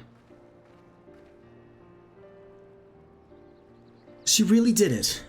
And the man who stole our sacred treasure will answer for his deeds. Father, Mother, it's good to see you. I'm sure Arilith's already told you what happened. I couldn't have retrieved our treasure without her. So we've heard. Yet Arilith also told us your wits and bravery were essential to your success.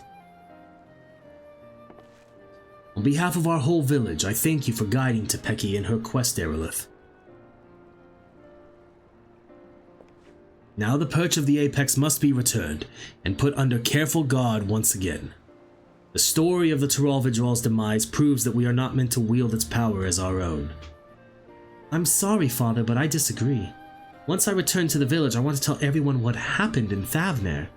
They need to know what the treasure is capable of, or else we risk forgetting once again. I won't deny that the Apex's power is dangerous. I saw with my own eyes what happens when it's wielded with abandon.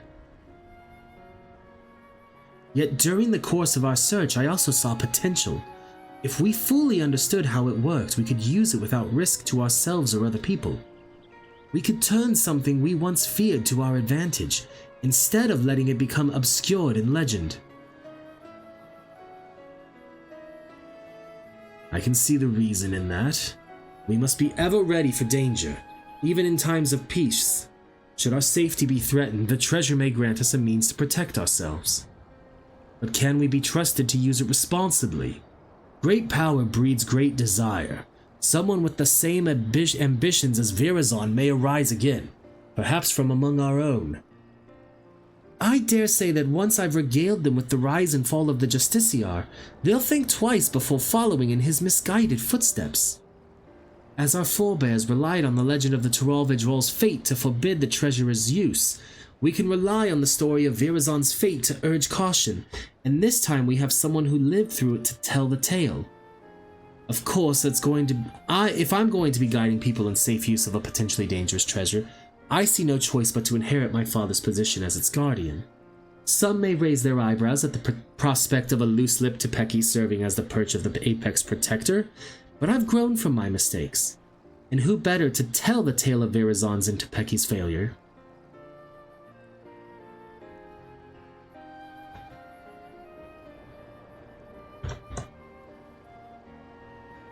Your only mistake was in trusting Verazon, the same as I and many others. But unlike him, you have the willpower to overcome your own failings. Over the course of your long and arduous journey, you gained a wealth of experiences, and your efforts have finally been rewarded. You took responsibility for your actions, and by so doing proved your convictions to our people. They shall listen to this proposition with open minds, I am certain. Now we must say farewell. As much as it pains me to do so, I owe you a debt I could never hope to repay. Once I return to the village, I'll do my utmost to protect the treasure we worked so hard to retrieve. Until next we meet, may fortune smile upon you.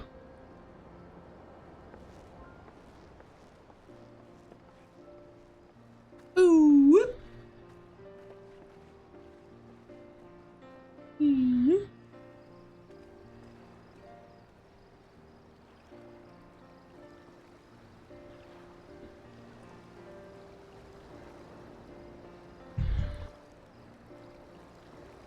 All right. And with that, YouTube, thank you so much for watching. I hope you enjoyed this. This is probably the final video of this going up until the new quest comes out tomorrow. So thank you all so much for watching. I hope you enjoyed it. Don't forget to like, comment, and subscribe down below and let me know what you thought of the video, and that you can catch me live on Twitch at twitch.tv/CalebGames here, where I stream Mondays, Wednesdays, and Fridays, starting between 9 and 10 a.m. Pacific time. I love you, YouTube, and I'll see you around.